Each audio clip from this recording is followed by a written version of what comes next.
जय श्री राम भक्तों, आप सभी का हमारे YouTube चैनल जय श्री राम में स्वागत है।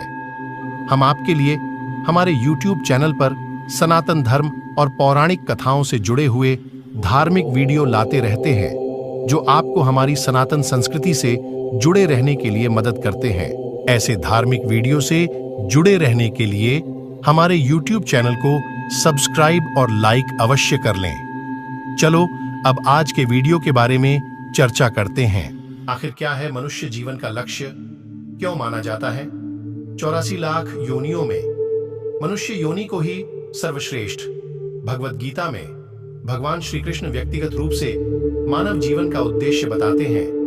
उनका कहना है कि मानव जीवन का उद्देश्य उनका भक्त बनना और उनके पास वापस आना है, अर्थात मोक्ष प्राप्त करना, क्योंकि एक मनुष्य योनि ही है जिसमें रहकर ही हम मोक्ष की प्राप्ति कर सकते हैं, अर्थात हम भगवान को प्राप्त कर सकते हैं। लेकिन कुछ लोग ऐसे भी होते हैं जो मोक्ष को जानते ही नहीं कि मोक्ष क्या होता है।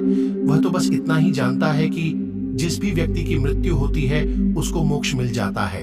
वास्तव में यह सत्य है, लेकिन उसको उसी जीवन से मोक्ष मिलता है जिस योनि में उसका जन्म हुआ है। उसके बाद उसको फिर से शेष योनियों में जन्म लेना पड़ता है।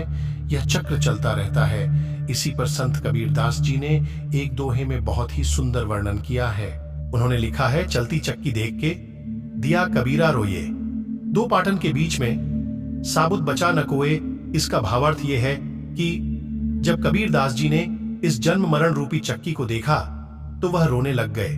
उन्होंने देखा इस जन्म मरण रूपी चक्की से कोई नहीं बच पा रहा। जिस तरह गेहूं का दाना पीस जाता है, ठीक उसी तरह सब इस चक्की में पिसते जा रहे हैं। इसका उत्तर कबीरदास के पुत्र कमाल ने दिया। उन्होंने लिखा, चलती चक्की देखकर दिया कमाल ठठाए, कीले से जो लग रहा सोई रहा बचाए।